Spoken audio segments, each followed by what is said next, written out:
अस्सलाम वालेकुम वीरो, की हाल चाल है। उम्मीद करने सारे ठीक ठाक होणगे ते अल्लाह ताला तुहानू तंदरुस्ती देवे।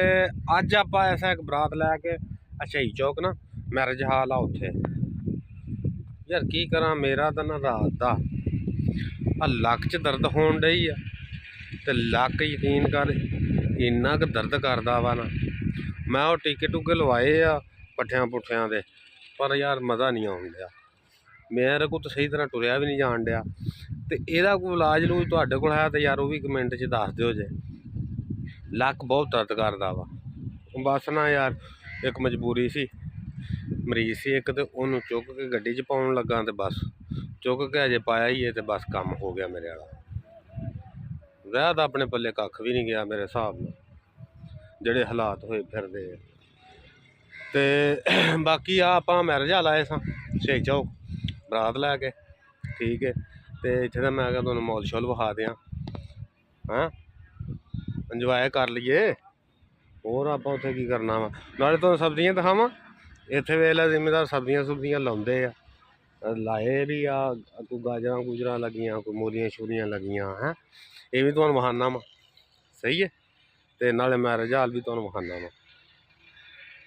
आ नज़र आउन डईयां सारियां सब्जियां ही आ। ते उप्परां गाजरां लगियां वा, थूम लगा वा, प्याज लगा वा, ठीक है, पालक शालक धनिया शनिया हैं हर चीज़ ही लगी है। एक टाउन आ कट्टिया इत्थे, आ वेखो ना पौधे शौधे भी लाए आ, माशाल्लाह सोहना कम्म कीता वा। अज कोई कम्म नहीं लभदा तो फिर वो टाउन तो है ही है, फिर असीं टाउन कट लईदा वा।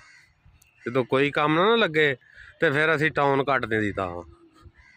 ते बाकी आ तुहानू मैरिज हाल का भी हुण माहौल विखाना वा। और सामने एक डेरा जा बनाया वा माल शाल बन्नण वास्ते, सही है। और अपनियां गड्डियां खलोतियां वा, आ अपनियां गड्डियां वा, सही है।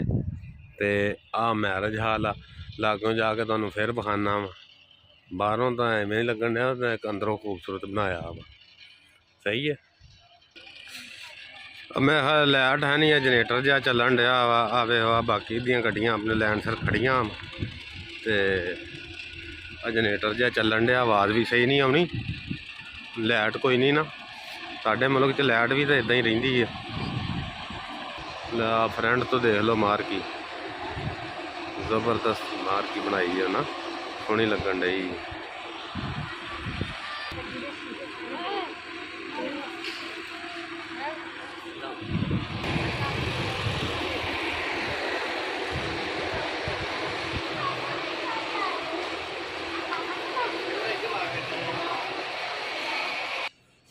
ना अंदरों की पोजीशन है मार्की दी,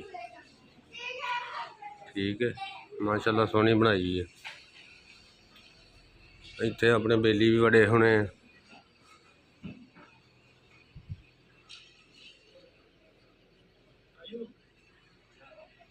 आ देखो लोग के बैठे, वो किद्दां बैठे इत्थे दफ्तर है भाई ना अपना हैं। ये कदों बनाया तुसीं? ये पंजाब टेंट हाउस वालियां दा।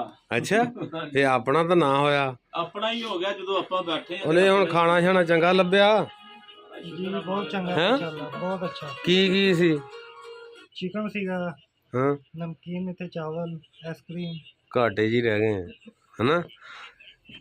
अच्छा ये अपना दफ्तर है, हाँ हाँ जी, ये अपना दफ्तर तो माशाल्लाह सोहना बनाया ना। हाँ जी माशाल्लाह, देखो पूरी डेकोरेट की अगले ने। सही है, चल जाने चलो। चलो ਆਪਾਂ ਤਾਂ ਰੋਟੀ ਛੁੱਟੀ ਖਾ ਲਈ ਹੈ ਨਾ, मैं दफ्तर च ਕਾਹਦਾ ਰੌਲਾ तुसी आ जाओ गड्डी लाके, ਹਾਂ। गड्डी लाके आ जाओ। ਹੁਣ ਪਤਾ ਨਹੀਂ ਕਿਹਨੂੰ ਕਹਿਣ ਡਿਆ ਗੱਡੀ ਲੈ ਕੇ ਆ ਜਾਓ, ਸਵਾਰੀਆਂ ਆਈਆਂ ਜੀ। ਹੁਣ ਤੁਸੀਂ ਆਪਣਾ ਖਿਆਲ ਰੱਖਿਓ ਤੇ ਦੁਆਵਾਂ 'ਚ ਯਾਦ ਰੱਖਿਓ, ਹੈਂ। ਤੇ ਨਾਲੇ ਮਾਰਕੀ ਦਾ ਵੀ ਦੱਸਣਾ ਕਿੱਦਾਂ ਦੀ ਲੱਗੀ, ਤੇ ਆਪਣਾ ਖਿਆਲ ਰੱਖਿਓ। ਅੱਲਾ ਹਾਫਿਜ਼।